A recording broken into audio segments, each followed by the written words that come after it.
Nosso estudo de hoje está no livro de Atos, Atos dos Apóstolos, no capítulo 16, versículo 31. E eles disseram: crê no Senhor Jesus Cristo e serás salvo, tu e tua casa. Emmanuel aproveita essa passagem para escrever o texto 88 do livro Vinha de Luz, tu e tua casa.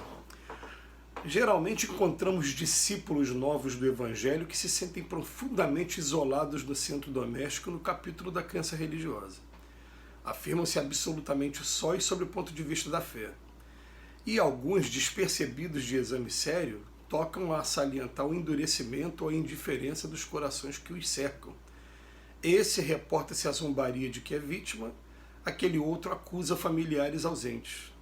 Tal incompreensão, todavia, demonstra que os princípios evangélicos que enfeitam a zona intelectual lhes enfeitam a zona intelectual sem lhes penetrar o âmago do coração.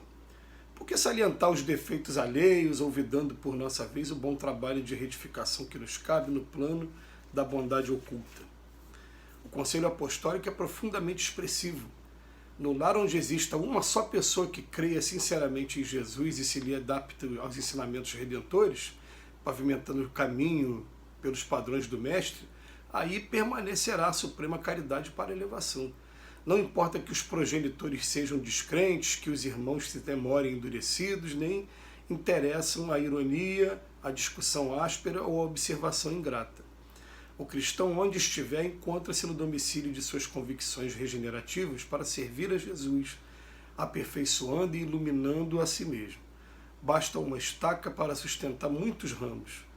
Uma pedra angular equilibra um edifício inteiro.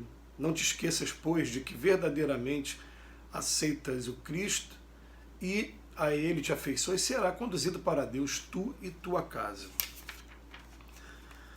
A gente sabe que esses estudos de Emmanuel, ele sempre vai ter uma coisa muito ligada diretamente a gente, e esse estudo de hoje ele é um dos estudos que me atinge aqui de uma maneira bem direta mesmo, porque, em primeiro lugar, eu nunca escondi, quando vou fazer os estudos por aí, que eu sou o único espírita na família por parte de pai ou na família por parte de mãe. Na família por parte de pai até tenho duas primas hoje que são simpatizantes, que ainda se interessam por alguma coisa de espiritismo, mas não são espíritas mesmo, de frequentar mesmo. Eu sou o único espírita dos dois lados da família. E também, depois do casamento, também não tem espírita na minha família hoje. Minhas filhas não são espíritas, minha esposa não é espírita, de maneira que, num primeiro momento, isso não seria uma dificuldade se não fosse pelo fato de que, além de não serem espíritas, ainda criticam, ainda excluem, ainda tem um comportamento diferenciado com a gente pelo fato da gente ser espírita. Então isso sim, num primeiro momento, incomoda bastante, essa diferença religiosa, essa coisa ainda do ser humano de querer impor ainda princípios de convicção religiosa, filosófica, enfim, tanto faz. Aí o que acontece? O Emmanuel vem falar pra gente que tem muita gente que se diz ou sozinha, ou se diz que está zombaria de que é vítima, ou então familiares ausentes.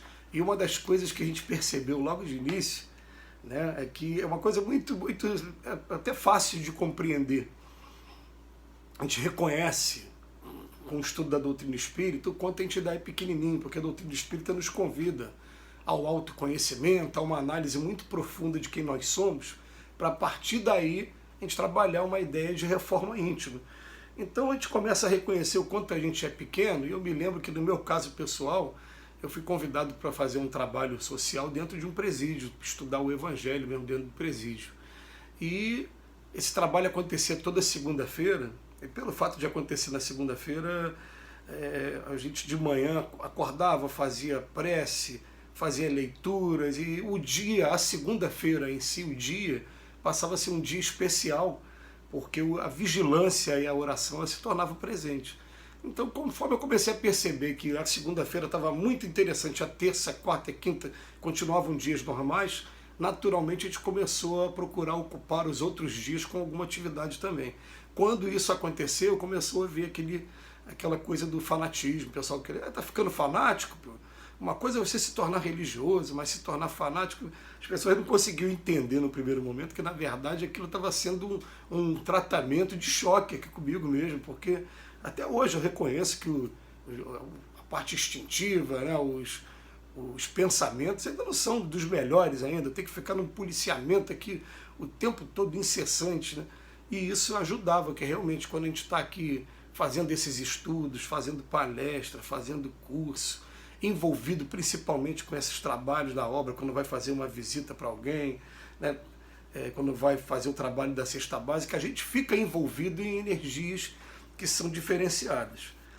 E como disse uma amiga nossa lá de Nova Iguaçu uma vez, essas energias depois até viciam, porque a gente percebe o quanto muda quando a gente se afasta desses trabalhos. Então, quero voltar para lá para começar a ficar bem de novo, para me sentir equilibrado de novo. Mas a verdade é que no centro doméstico a gente se sente mesmo, né, muitas das vezes, desprivilegiado. Isso tudo que o Emmanuel falou aqui para a gente, o endurecimento, a indiferença dos corações. Mas ele fala para a gente o seguinte, que a tal incompreensão demonstra que os princípios evangélicos só estão ali na parte intelectual, mas ainda não entraram no âmago do coração.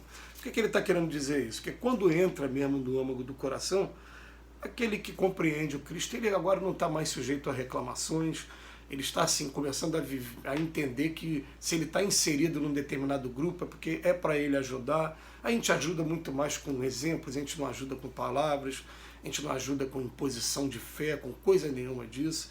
Então, com o tempo, a gente vai começando a entender, né? Como o Chico dizia, né, uma vez, né? Meu marido... uma menina foi falar com o Chico, meu marido é uma excelente pessoa, ele só não é espírita. E descreveu um monte de qualidade, o Chico, mas se ele é isso tudo, ele não precisa ser espírita, não, gente. E eu falo isso com alguns amigos meus. Eu falo assim, poxa, eu admiro muito vocês, porque eu preciso estar o tempo todo lendo, estudando, para poder ter alguma coisa de bom aqui. Enquanto muita gente, muitos amigos meus, na verdade, aquilo já sai naturalmente deles, já é uma conquista, um patrimônio que eles estão trazendo aí de onde eles vieram e já conseguem fazer aquilo de maneira natural. Eu preciso estar o tempo todo dessa maneira, porque eu conheço bem aqui quais são os instintos que eu ainda tenho e o quanto eu ainda tenho que trabalhar, né? Mas o que ele vem falar aqui pra gente, o cristão, onde ele estiver, encontra-se no domicílio de suas convicções regenerativas, no domicílio de suas convicções regenerativas, revisão o tempo todo, para servir a Jesus, aperfeiçoando e iluminando a si mesmo. E ele coloca uma frase, né? Basta uma estaca para sustentar muitos ramos, uma pedra angular equilibra um edifício inteiro. Então, se você está fazendo a sua parte, mesmo que seja ali naquele ambiente de solidão, que é um aprendizado para todos nós, e é um aprendizado que hoje, né, a gente tem que lembrar que foi o próprio Cristo que falou lá, eu não vim trazer a paz, eu vim trazer a espada. E os discípulos falaram, como assim? Né? Parecia que estava falando de guerra. Eu falo, não, não é isso não. É que eu estou querendo dizer que numa família onde tiver 5 pessoas, 2 vão estar contra 3, 3 contra 2, né? E olha aqui, até na passagem evangélica fala em 2 contra 3, né? Mas a gente sabe que tem família que às vezes é 1 contra 4, né? Como eu estou falando aqui no meu caso aqui pessoal, né? Mas ele fala, e isso está sendo por quê? Porque a ideia do Cristo, ela, em primeiro lugar, ela é difícil de ser aceita, e depois, quando ela for difícil de ser aceita, né, foi aceita, ela também é difícil de ser praticada. Então, às vezes, você vai encontrar família que todos se declaram da mesma religião, ouvem os mesmos princípios, seguem o mesmo culto exterior, porém, nas atitudes você vai ver uma disparidade ainda muito grande, porque é uma luta para cada um de nós, né? Isso aí não tem como a gente nem ter dúvida. Quem está aqui na Terra está em luta constante, a gente está ainda precisando trazer o Cristo para dentro do nosso coração. Mas ele vem chamar a atenção dessa vez para dentro da nossa casa. Então ele fala aqui, no lar onde exista uma só pessoa que creia sinceramente em Jesus e se adapta aos ensinamentos, aí permanecerá a suprema claridade para a elevação. Cristo que falou para a gente, né? Onde 2 ou mais estiverem reunidos em meu nome, eu também vou estar presente. Às vezes você não consegue ter 2 encarnados, mas você consegue ter um encarnado e um desencarnado, um espírito do seu lado também, somando esses 2. Chamou Jesus, ele vai estar junto com a gente. e fica profundamente aqui a lição gravada na gente. Que Jesus nos abençoe hoje e sempre.